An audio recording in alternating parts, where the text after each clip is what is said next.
Well, good evening, everyone. It's a great pleasure to be here this evening, and I'm going to talk to you about, firstly, what's in the hoard, but then what it means, which is actually, to my mind, a bit more interesting. I should say from the outset, I'm not a metalwork specialist, so if you're expecting a detailed breakdown of the finer points of the construction techniques of all the objects, best to leave now.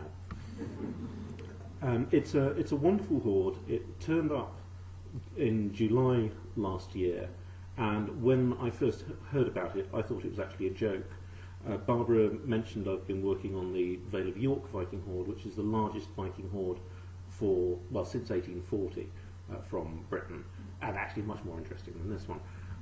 And we finally got together the 1.1 million to acquire it, and about 2 days after having got that money together, I was mentioning to one of my colleagues how pleased I was that we'd got this. And he was saying, oh, but there's another one much more important now, lots more of it, and it's all gold. And I thought, yeah, right, because he's exactly the sort of person who would just say that to annoy me.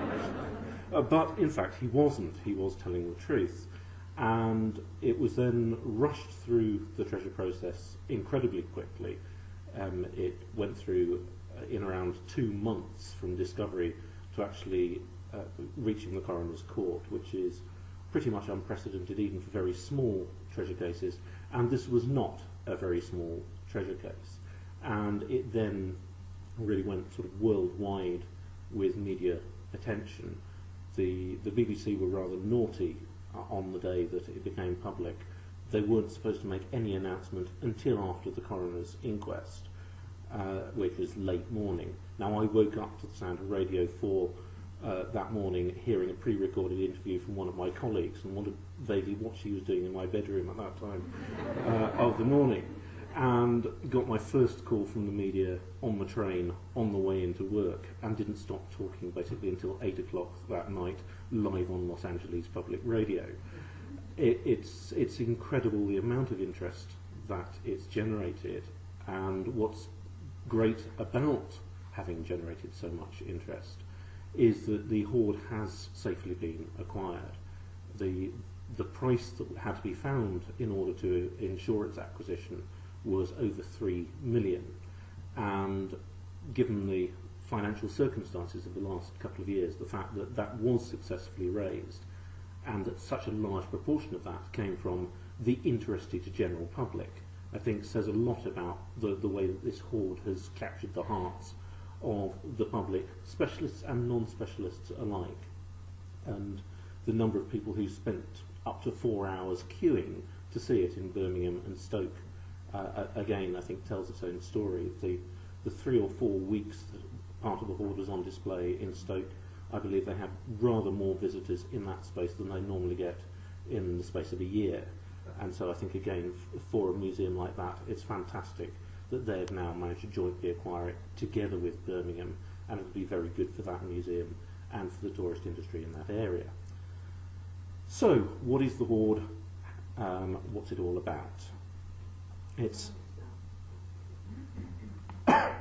a mixture of material. It is largely gold. There's some silver in there as well, but it's the gold that's really got people going.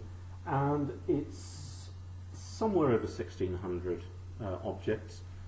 I say somewhere over 1,600 because every time I check back, they seem to have got more. Whether that's because they're breaking them in the process, I'm not sure. But some of the things that are being regarded as individual objects are very, very small. There are fragments, and as the cleaning takes place, things which are stuck together may get separated out, and therefore the number is sort of steadily growing. But it's the largest amount of Anglo-Saxon gold ever found in one place, considerably more than, for example, in the Sutton Hoo ship burial, the burial which really defines early Anglo-Saxon England. There's quite a lot of silver as well. There it doesn't match up quite so well to Sutton Hoo, but the media forgot that bit. But the gold is astonishing. It was found by a metal detectorist, Terry Herbert. You can see from this slide how close it was to the surface. This is a field which had not been in the past deep ploughed. this was the first season of deep ploughing, and is often the case with these sorts of hoards. It does seem to be the ploughing that brought it to the surface, and a number of groups of objects were found very close together, with more spread out over a wide area. Now, Terry Herbert did exactly the right thing with this. He found the first few objects, took those home. He stopped after he got about 300 or so, and immediately then called in the archaeologists. And he contacted Duncan Slark, who's the Finds Recording Officer for the Portable Antiquities scheme, and invited him to come over and have a look at the material, because he said he thought he'd probably got something which would qualify as treasure, and he was right. And Duncan looked at the plastic box of objects that he was shown and thought, this plastic box of objects is more impressive than anything I've seen in my career as an archaeologist so far. And then he realised how many more plastic boxes of objects there were to look at as well, and then got in touch with the county archaeologist, who arranged a little survey excavation, and then realised, after he'd found a couple of hundred more pieces, that actually rather more intensive work needed to be done. And so Birmingham Archaeology, which is the field unit of Birmingham University, were brought in to carry out a more controlled excavation. They excavated the whole of that immediate site. They carried out geophysical surveys of the larger field within which the hoard was located, and there was a systematic detecting survey as well carried out by the original finder. So it's been very much a joint effort with really everyone involved in heritage in the region working together, and it was acquired, as I said, jointly by the Birmingham Museum and Art Gallery and the Potteries Museum in Stoke, and we at the BM have been involved in supporting the process and the fundraising as well. So the entire hoard was excavated. It was brought out and came down to the British Museum. The table you can see there is about the length of this room, and the hoard pretty much fills it. This was taken at the end of the afternoon when assorted experts came to have a look at it. Prior to that, it was completely full, and it's added to the conservation difficulties with the hoard, because we now have to clean not only all the earth but all the archaeologists' saliva. There was an awful lot of people looking at it and saying, I've never seen anything like that, have you?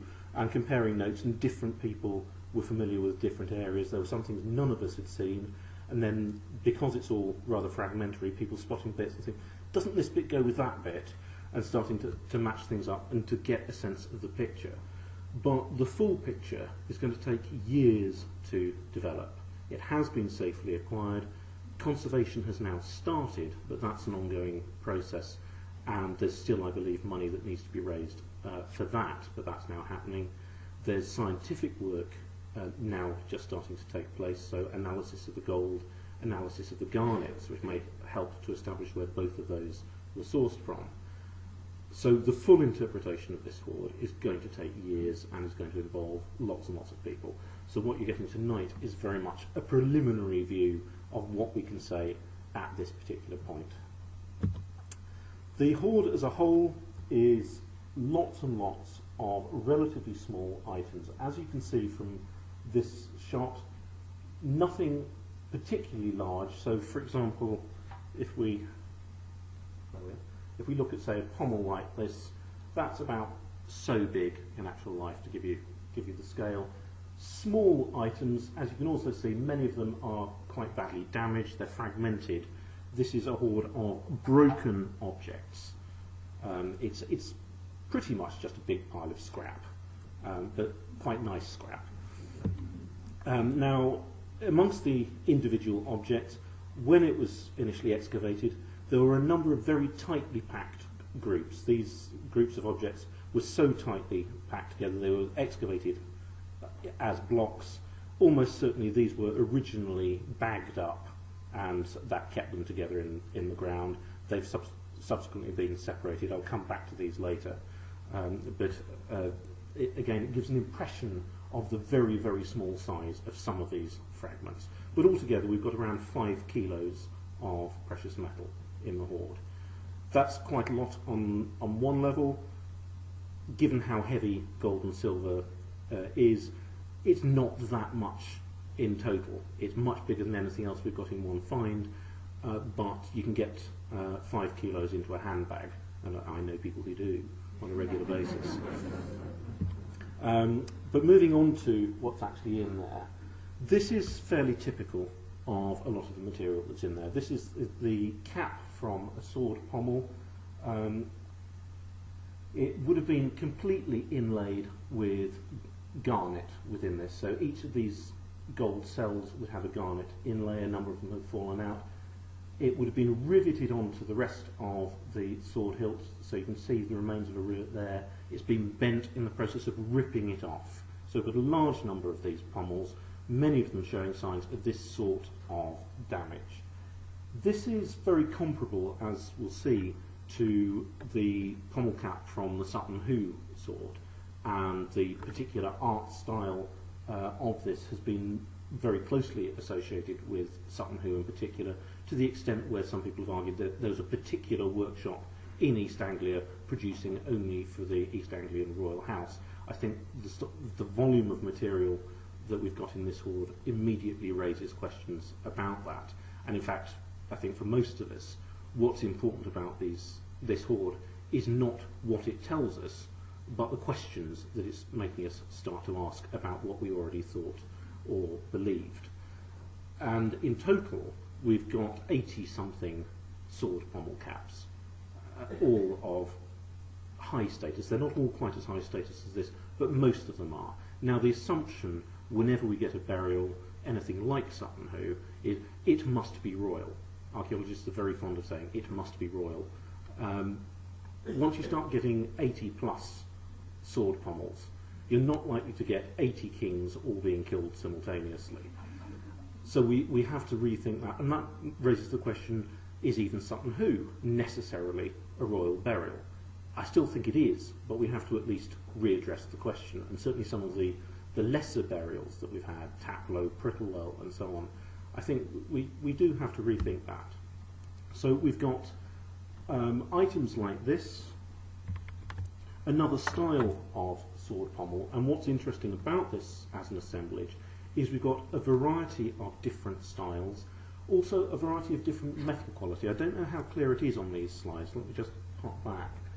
This is actually very good gold. We haven't done all the detailed analysis yet, but this is very pure gold. This is a slightly paler gold, there's more silver within it. There's a gradual decline in the course of the 7th century in the quality of gold, both in coins and in artefacts. This almost certainly relates to the drying up of coin supply from the Mediterranean, probably around the 3rd or 4th decade of the century. So Byzantine gold coin stopped coming into the country, as a result of which they had to make what gold they'd got go further and further, and gradually by the end of the 7th century pretty much everything is silver and there's no gold at all. And what we can see, looking at both the art styles within the hoard and the metal content, is that we've got material that has been created over a fairly lengthy period. The oldest pieces in the hoard probably date from the late 6th century, others are perhaps as much as a century later. So these are items that have been created over a long period. That then raises the question, have they been accumulated by whoever hoarded them over a long period, or have they all been accumulated on one occasion? And if so, what does that then tell us about the group of material that was accumulated? But we see different styles, different techniques. So where before we had gold and garnet, this one doesn't have any garnets at all, this one's just gold. But variety of different styles. In addition to the pommel caps, we have these gold hilt plates as well. The main hilt would be made of perhaps bone, but with gold plates front and back of that. We also have decorative items which would go on the grip of the sword itself. Here you can see the similarity between this and the last pommel cap I showed. The style of the workmanship, the colour of the metal, these are close enough that it's not improbable that these came from the same weapon. Certainly, I think, almost certainly from the same workshop. So these items come from the sword very much the status weapon of early Anglo-Saxon and indeed early medieval warfare. Here you see the sword from Sutton Hoo, and a more detailed look at the hilt shows you how these things fit together. So you've got the pommel cap there, the rivet as I showed, going down through the hilt plate, further hilt plates here on the lower guard, and a slightly different style of decoration on the grip itself. Now, in addition to just the hilt fittings, we have a number of little roundels like this, again with parallels on the Sutton Hoo sword. So if you can see these here, these would go on the outside of the scabbard. The sword belt would be presumably slotted, and these would then hold the scabbard into the sword belt, and you could just button it for quick removal. And there are parallels from other finds as well. Also a number of these pyramids, again different styles, gold, enamel and glass now insets as well, the blue glass here. Some just geometric, others you can see, it's easy to see in the reflection in the object itself, these paired birds facing each other. So the animal ornamentation, another feature of the period. These objects come in pairs, and so you can see how all of these things tie in to the sword fittings as a whole. You've got the hilt, you've got these little buttons holding it into the sword belt, and the latest interpretation of these pyramids is that these were attached to straps which could then be used to hold the sword hilt in place, stop the sword falling out of the scabbard when you're wearing it and not using it.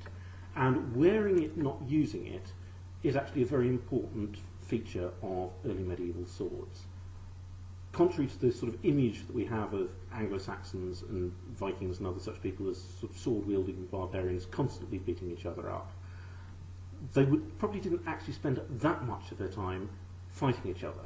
But the sort of people who could afford to own swords like this probably did spend an awful lot of time wearing them. They're more useful for posing than they are for fighting. And one of the things that has emerged from the preliminary analysis of a lot of these hilt fittings is that the pommel caps all tend to show signs of wear. But if you're actually using a sword, it's not the pommel cap that gets worn, it's the grip. You're actually holding it like that, that's where you'd expect it to wear. Whereas if you're wearing it on your hip and your elbow is constantly brushing against it, that's when your pommel cap is going to get worn. So what we're seeing here is weapons which are being displayed day after day by people who are of a sword-wearing class. And this is where we're starting to get into the title of the paper, the wealth as well as the warfare. These are not just weapons, these are high-status display symbols of wealth and power. And within early medieval society, there are two particular symbols that recur time and time again of lordship as well as status. There's the ring, arm rings in particular, and the sword. Lords give these to their followers as rewards for loyal service, and it's a very visible sign of the tie then between the lord and the lord's follower. Every time someone uses or wears these objects, it's a reminder not just of the power of the person who now owns these, but of the relationship between that person and whoever gave it to them. Basically, there are three ways that one can acquire a sword in this period. One can acquire it as a gift from the lord, one can acquire it as an heirloom from the family, and one can acquire it as loot on the field of battle. And probably all three of these did occur. We've got references to all three of these in the literature of the period. And indeed there's one account in Beowulf where all three happen at once, because someone kills an enemy on the battlefield, takes his sword, the lord of the deceased person then grants it to him rather than establishing a blood feud with him, which he might have done since it was a relation, and he then passes it down to his son when he's too old to use it. So you get all three of those there. Now what's interesting there is this idea of swords as heirlooms as well as of individual lordship. If these are more status symbols than they are functional items, then there's no reason why the heirloom couldn't be worn for 2 or 3 or 4, even more generations. And so when we get to that point I raised earlier of the earliest items in this hoard perhaps being a century or more older than the latest, that shouldn't surprise us when we're talking about the sorts of objects which might well become family heirlooms. So, lots of sword elements. This is just to give you an idea, given that everything we've been looking at has been broken up and fragmentary so far. This is the sort of thing that one would have if these were intact and undamaged. This is the small belt buckle from a sword belt from Sutton Hoo. That particular buckle is about so long. Now, people sometimes talk about this as the Dark Ages and the barbarians.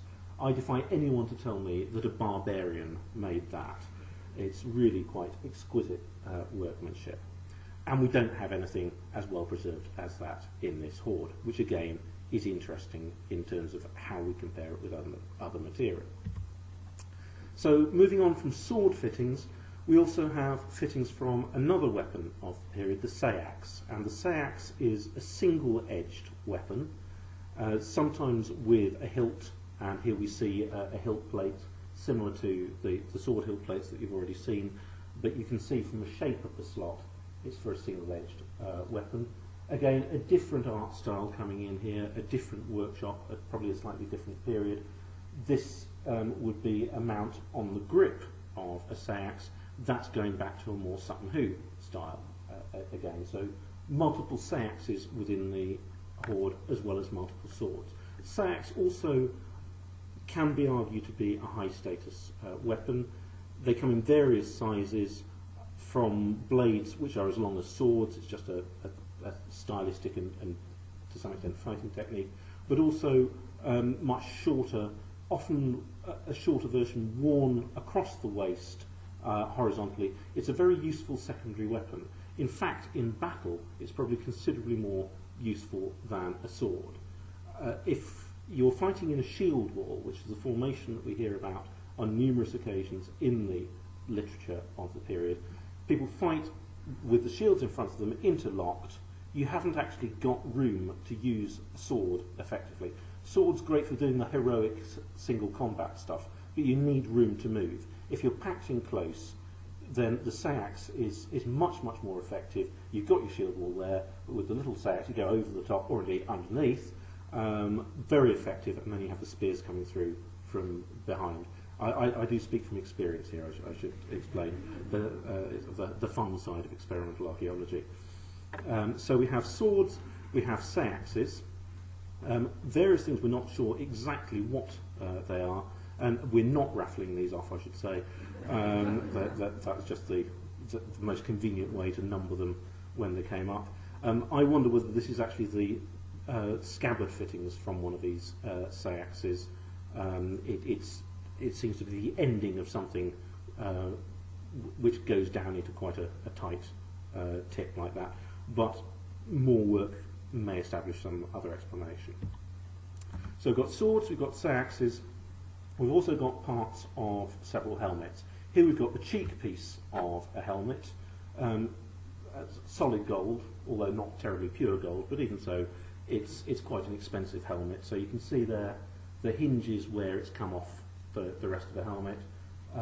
This is pale gold, so relatively late, perhaps in the 7th century, which again fits with the art style. Only one, we haven't got the rest of that helmet. We've got two of these which are mirror image matches of each other, perhaps the bottom end of other cheek pieces.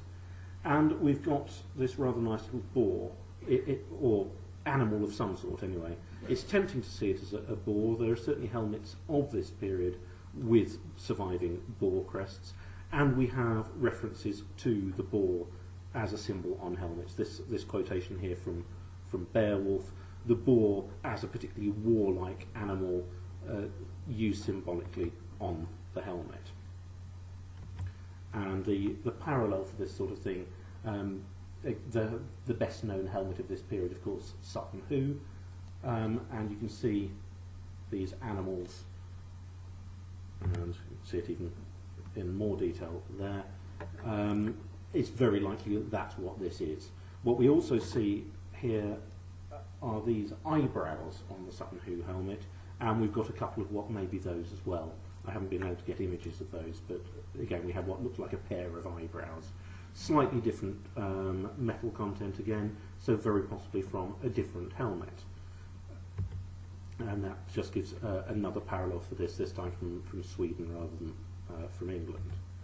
And what we've also got large numbers of is little bits of plate like this. Now, do you remember those bags that I showed you at the beginning where the bags were brought out together? When they were separated out, they turned out to be large amounts of embossed silver like this. And the parallel there is to the sort of plate we see on the Sutton Hoo helmet. And we see here on the left two images from the Sutton Hoo helmet, on the right two images from Scandinavian helmets of the same period. And we've got standing figures, just going back, standing figures with shields. We've also got something very similar to this scene, and this is a scene which starts off on a late Roman coin. It's a Roman emperor trampling the defeated barbarian, but the Anglo Saxons were perfectly happy to think of themselves as Romans rather than as barbarians, so it's an easy image to accommodate. And it's not been struck from the same dies as the one on the Sutton Hoo helmet here, but it's certainly the same design. If it actually came from the same dies, that would just be a little bit too good to be true. But what it shows is it's very much the same sort of style, the same sort of status. So we've got at least 3, perhaps 4 separate helmets within this hoard represented. Now, when I say for comparison that apart from this hoard, we've got a total of 4 early to mid-Saxon helmets altogether. Again, it gives an idea of how much we need to rethink what was actually the status of these items, just how rare they really were. I have to say that the degree of surprise as to how much stuff there is in this hoard varies considerably depending on whether you're an archaeologist or a historian. All the archaeologists have been saying, well, this is incredible, no one could ever have imagined that there could be so much gold in one place. Whereas the historians have been saying, well, all you have to do is read the historical sources, it comes as no surprise whatsoever.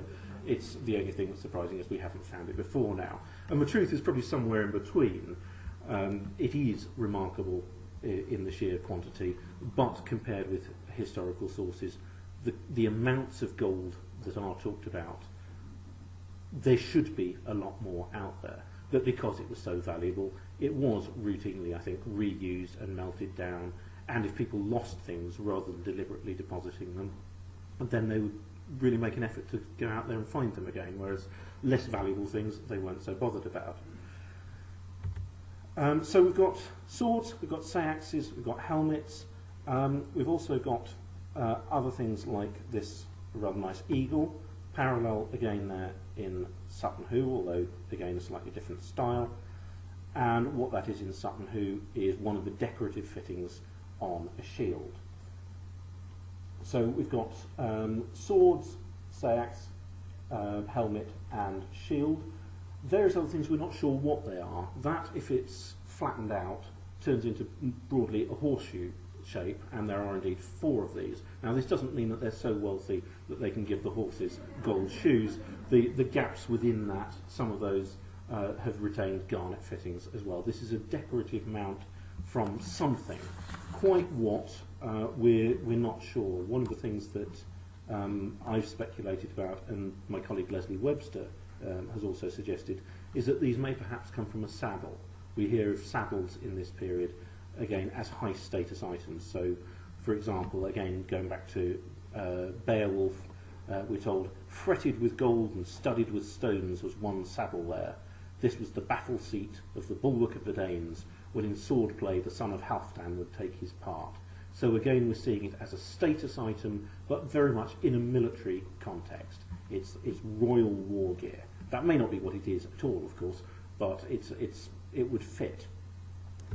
So everything really that we've been touching on so far fits with high status war gear.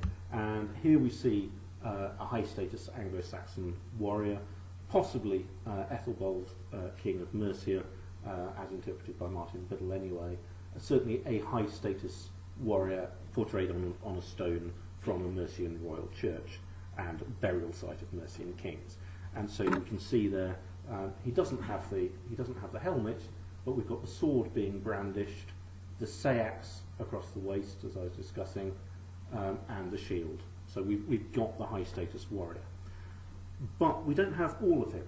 We've got the fittings. So we don't actually have the sword blade, we don't have most of the sayax, we don't have most of the shield. All we've got is the decorative fittings from them. So everything so far purely military. There are a handful of exceptions. There are also the various pieces which we cannot say what they are because they're so scrappy, they're mounts from something. But there are some exceptions, and these are crosses. And there's the one relatively substantial cross reconstructed here. This would be about so big if it were reconstructed. Now, this has been mounted on something. We're not sure whether this was an altar cross or a processional cross. We also have this rather nice little pectoral cross, and for comparison there, the cross from the coffin of St Cuthbert. Now, Cuthbert, Bishop of Lindisfarne, but a very self-effacing bishop, the sort of bishop and indeed saint who espoused poverty and simplicity. So this is what the poor and simple bishop of the late 7th century was wearing. Well, of course, he didn't bury himself, and so what was placed in his coffin may reflect what the monks of Lindisfarne, aiming to start the pilgrimage stroke tourism industry, wanted. They wanted a high status bishop. This, I think, is the sort of status we're talking about with this pectoral cross from the Hoard as well. It's a bishop or an abbot, a high-ranking churchman, another one of comparable status from Wilton in Norfolk. So one could argue, if we've got these crosses, we're moving away from the military side of things. Except that in accounts of warfare in this period, bishops and monks often turn up on the battlefield. So, for example, Bede tells us of Ethelfrith of Northumberland fighting with the Britons on the Welsh border, and a large group of monks from Bangor on Dee accompanied the Welsh warriors. Ethelfrith asked who these were and what they were doing, standing there chanting on the sidelines. Once it was explained to him that they were praying for his defeat, he said, "Kill them first." So they're legitimate targets, effectively.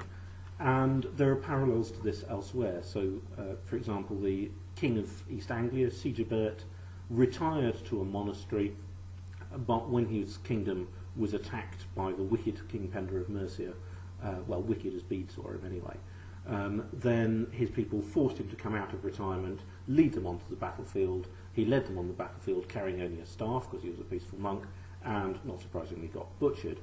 So the idea that clerical items have no place on the battlefield, I think, is a non-starter. And interestingly, we've even got an account from a Welsh perspective, and this is something I'll come back to later on, of an attack in the Lichfield area where we're told that the wretched bishop was unable to protect the book-carrying monks. So it's not just the nasty Anglo-Saxon beating up the Welsh, it works in both directions as well. And given the fine spot of this hoard, still officially only Staffordshire, but not a million miles away from Lichfield, that last thing is particularly interesting. And then the last item which links in perhaps with these crosses is perhaps the most intriguing and certainly the most controversial piece within the hoard. It's a piece of metal which has been designed to be mounted on something, and like all the other things has been ripped off. it's got an inscription, the same inscription with slightly different spellings on both sides, rather better realised on one than the other. And the thinking is that it's probably been attempted on one side, they weren't happy that they'd done a good enough job, so they had another go and did it again, knowing that the first side was going to be hidden in any case. You can just see there one of a number of holes which fastened it onto whatever backing it had. So this may again come from a processional cross, and a nice biblical quotation, so it puts us firmly into the Christian period, very much Old Testament. Rise up, O Lord, and may thy enemies be dispersed, and those who hate thee be driven from thy face. Good old-fashioned Old Testament righteous smiting, none of this turning the other cheek. Old Testament kingship was something that Anglo-Saxons could respect and identify with. And I think it's no surprise that in this period the great idea of Anglo-Saxon, well, not just Anglo-Saxon, of early medieval kingship that comes through time and time again is King David, the warrior king, but the godly warrior king of the Old Testament. So this is again probably a religious item. Now this is a difficult one to date, and the difficulty comes from the fact that we have very few things with which we can directly compare it, and there are two more or less diametrically opposed views on this. One based primarily on manuscripts says this is 7th century, it can't be any later really than 700. Another perspective taken more from inscribed objects says this is 8th or possibly even early 9th century. It can't be any earlier than 700. So we seem to be avoiding major argument by saying, well, it's probably round about 700, so no one's really wrong. If we look at everything else in the hoard, that stops somewhere in the mid to late 7th century. And I think for most of us working on this, that, together with the manuscript evidence, pulls this back a little bit earlier. So we're looking at somewhere in the late 7th century for the hoard. Now, I've talked about what is in the hoard. Let's look briefly at what isn't in the hoard. There's no object in the hoard that we can identify that is in any way associated with female dress or female occupations. We don't have domestic wealth. We also don't have any of the personal items that any wealthy man who could afford any of this stuff would also have. You didn't just have a sword and weapons. Anyone who had that would have other things. But equally, we don't have the non-precious bits of the weapons or armour. Now those would be valuable as well. Pattern welded swords of this period took a large amount of effort to construct. They were valuable items. There's again a bit of a debate going on as to whether the blades would have been more valuable than the gold fittings, and we don't have complete agreement on that. We also don't have purses or coins, and we also don't have anything that's complete or undamaged. So what we really have here is a mixture of damaged material, all of which relates to high status items on the battlefield. And that makes it a very, very distinct group of material, unlike most hoards that we have of any period, and certainly very unlike anything from an excavated burial, where you have a conscious deposit of material. So what we don't have is a nice clear-cut context like Sutton Hoo. We know that this is a ship burial. We know pretty much where everything was placed within it. So we can interpret this in a relatively straightforward manner. We may still get it completely wrong, but it's relatively clear in many ways, even if we don't know exactly when it was buried, who was buried there, even, as I say, now, was it necessarily a king? But it provides context. We don't have these domestic vessels. Now, if it's just loot, where is all this sort of stuff? The other symbols of power, they're not there. And again, in terms of the level of ornamentation, this huge buckle from Sutton Hoo, as again a reminder of the workmanship, but also the sheer volume of wealth that people could carry about on their person. and the wonderful shoulder clasps as well. No purse as at Sutton Hoo, no coins or ingots within it. This isn't just straightforward wealth, and it doesn't make sense just as an assemblage of plunder. Now, in terms of the interpretation of wealth of this period, it is a period in which gold is important, and gold coinage in particular is significant, and the absence of it from the hoard is also quite interesting. Until recently, there's been a view that coinage basically stopped being used altogether in Britain when the Romans left neatly in 410. There were no coins used until the conversion of Kent by St Augustine. That doesn't actually work. The finds coming up show that there's a smaller supply of coins coming in than there had been under the late Roman Empire, but it never stops, and the supply picks up it well before conversion. We have Byzantine coins coming in, Frankish coins coming in, Roman coins being reused, Visigothic, even the odd Sasanian coin from the Middle East as well. So coins are used monetarily throughout the period, and in the 7th century Anglo-Saxons start to issue them. Inconveniently, in most cases, they don't put their own names on them because they're busy copying Roman designs, and typically they look to Rome, or they look to the Franks, who themselves are looking to Rome.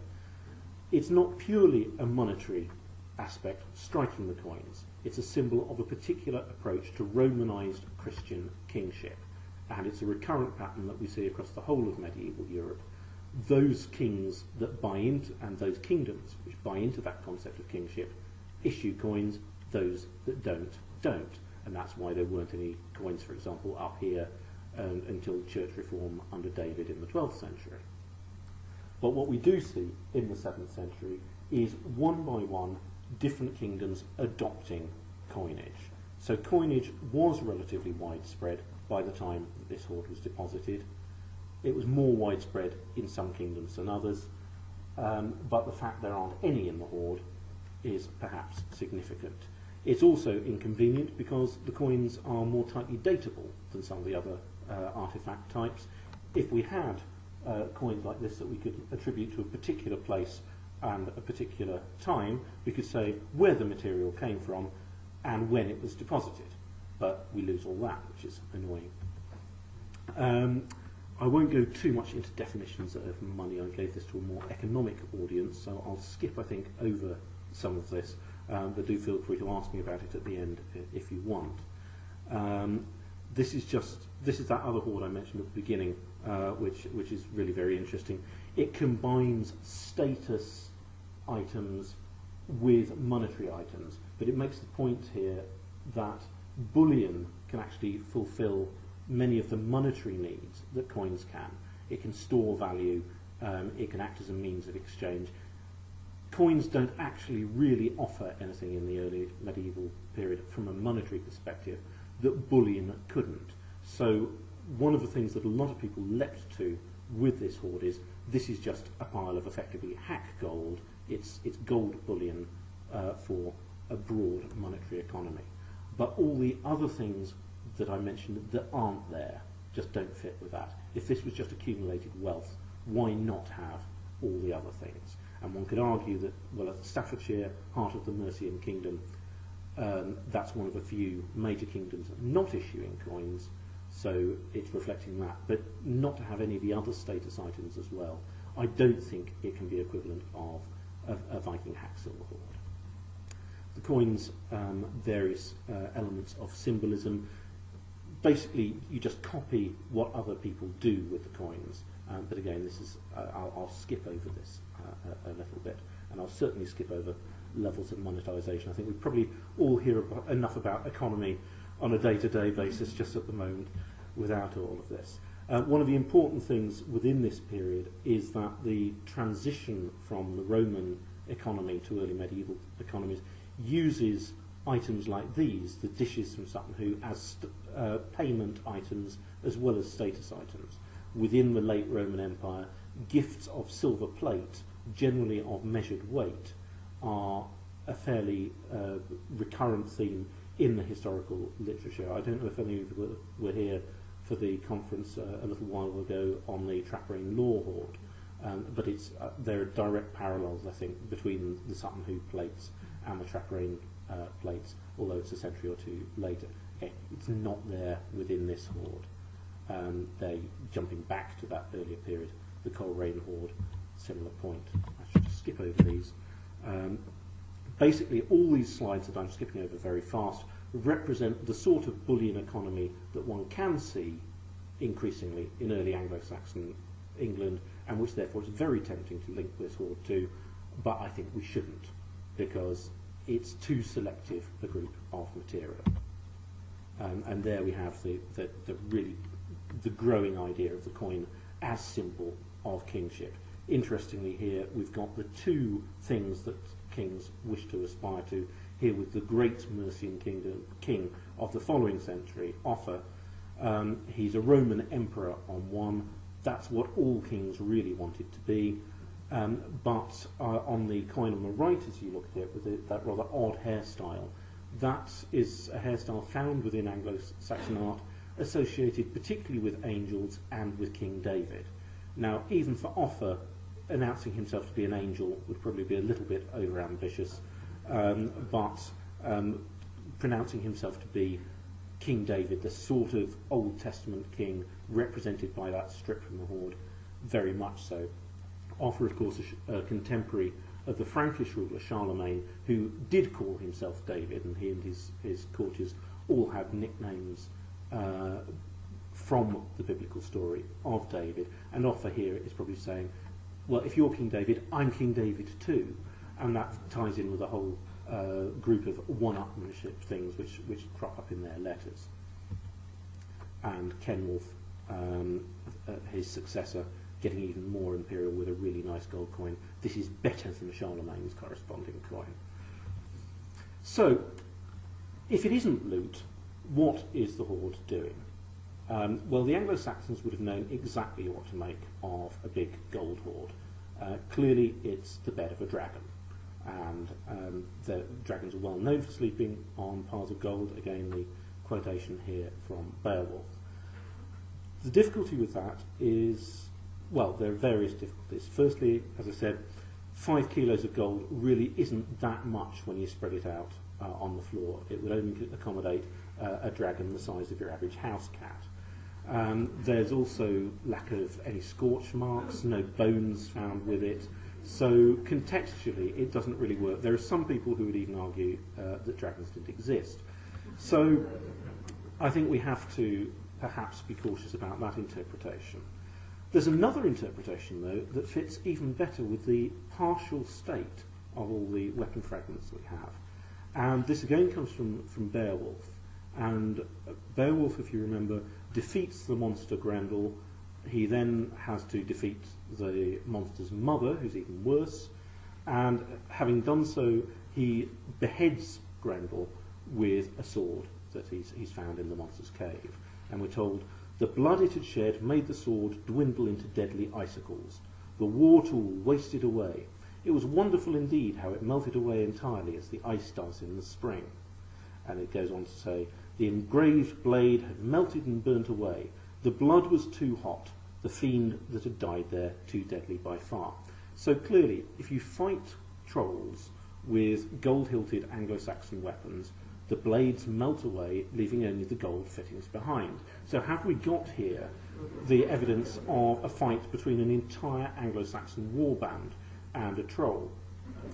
Well, again, there are difficulties with that interpretation, not least the fact that there's no real tradition of trolls in the Lichfield area. If it were Birmingham, maybe, but not in Lichfield. So I think we have to do away with that one. But the idea that it's a whole war band is a slightly more serious point. As I mentioned, these are the sorts of gifts that could be given by lords to their followers. The sheer number of them, I think, means that we have to be thinking below royal level, but not much below royal level.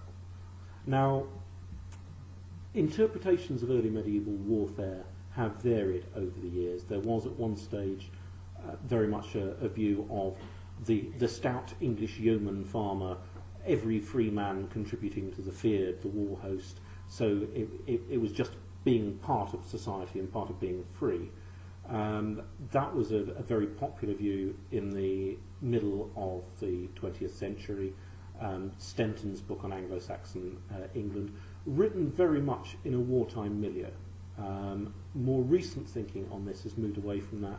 Warfare in this period, largely an aristocratic pastime. It's the kings and their war bands, and we've got 80 plus of these sword hilts within excuse me, within the hoard. That's the sort of figure that we hear about as personal war bands of top level Anglo-Saxon kings. So what we're looking at, I think, here is the loot of the war gear, the status items of a rather large top level Anglo-Saxon war band. And I think the selection of the status elements only is quite deliberate. The rest of the weapons aren't there. They may well have reused the blades. They're good blades, why let them go to waste? The other portable items of wealth, again, might be reused as portable items of wealth. The coins aren't there because they've taken them away to spend. What's been taken here and deliberately destroyed are those things which make the weapons recognisable. And if these are items which are symbols of power, symbols of status, and particularly symbols of the relationship between a king, a lord, and his followers, by destroying those, it's a very visible comment on the lack of power of that king. Whether or not the king himself survived, it's destroying the symbolic status of that lord's relationship with his followers. So that may sound a bit ritualistic, and there's always the tendency to put that sort of interpretation on anything we don't understand. But it's the one that, to me, seems to fit best into our understanding of the society of this period. And again, there's an interesting parallel to this in Beowulf, that we're told of one occasion when a kingdom tries to make peace with a former enemy with a marriage. And someone says, well, I don't think the marriage feast is going to be particularly pleasant or peaceful when they come along and see the trophies of their defeated forefathers hung up in the wall. It's keeping the things around. Yes, that's a very visible statement, but it's a slap in the face every time they see it. Destroying the things or removing them from circulation, they have to rebuild, but you're not constantly reminding them of it. That's how I would interpret it. And remember what I said as well at the beginning, when people wore these swords on a daily basis, it's the fittings that would be visible. The blades would be in the scabbard. The blades don't matter in terms of recognition. So how does this fit into our understanding of the area in the period? It's buried within the kingdom of Mercia in the mid-7th to late 7th century.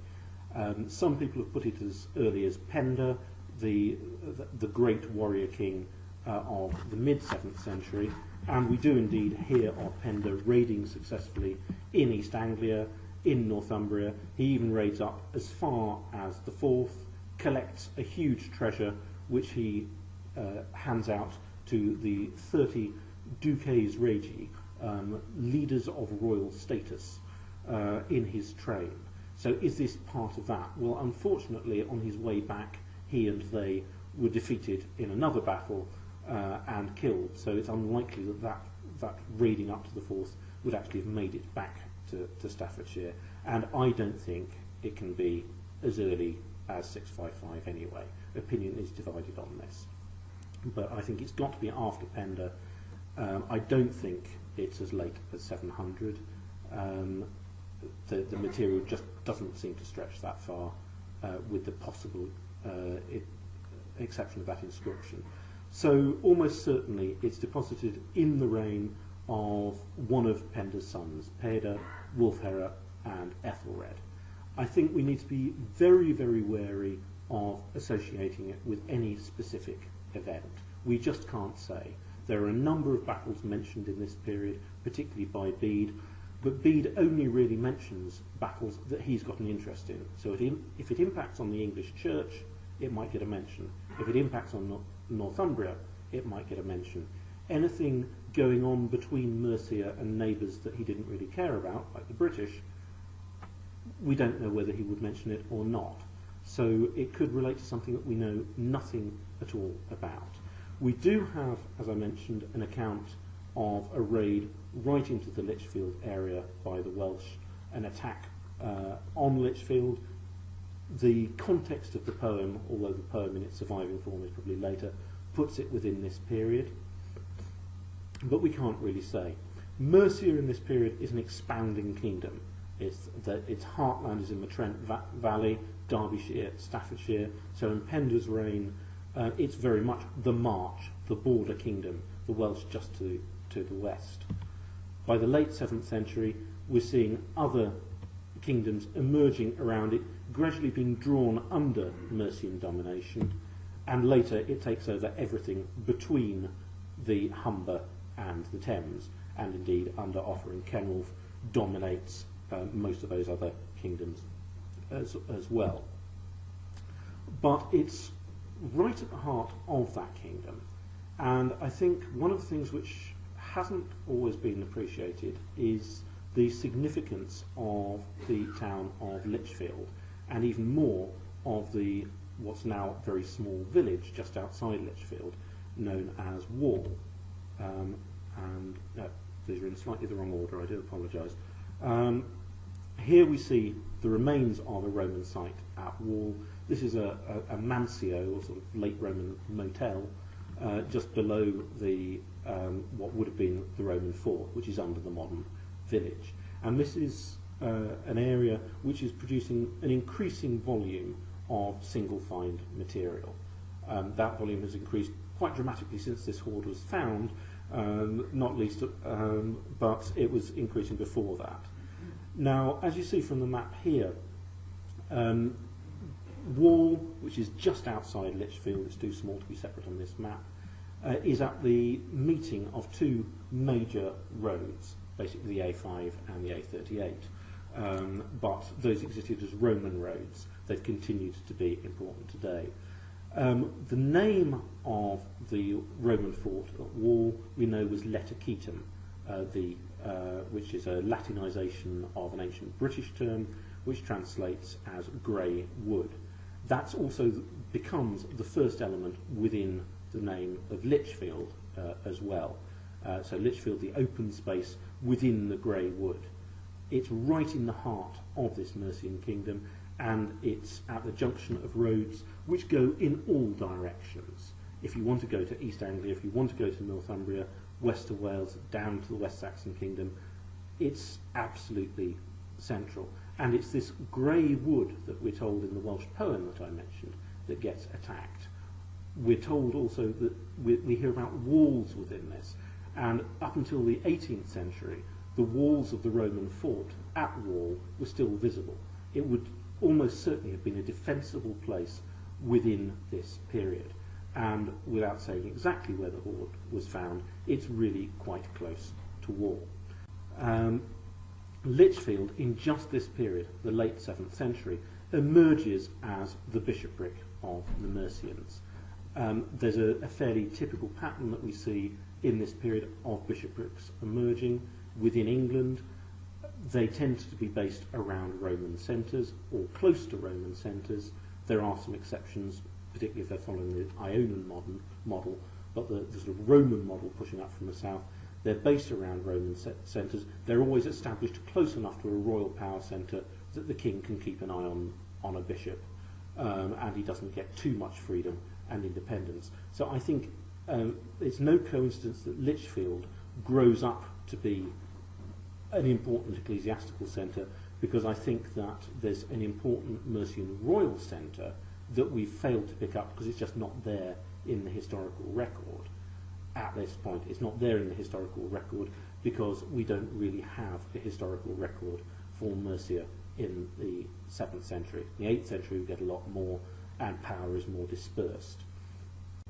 But I think what it comes down to is we've got a hoard in the absolute heartland of the Mercian kingdom. Wall, I think, is the power centre to which it relates. If there was one battle to which I would be tempted to link it, and as I said, I think one has to be very careful about doing so, it's the Battle of the River Trent in 678. The King of Northumbria invaded the Mercian kingdom.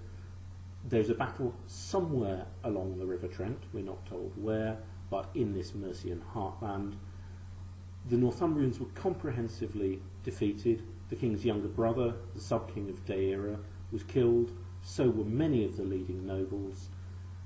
It's the right place, it's the right time, it's the right status. And it was such a crushing defeat that Northumbria never dominated south of the Humber again, having been one of the major players up to this period. It's a theory, and a theory which fits the facts as far as they go, but we can't know for certain. There's lots more interpretation to be done on this hoard, but I hope that gives you an idea of where we are at the moment, and at least what I think the hoard is doing, but of course I may be completely wrong. Thank you.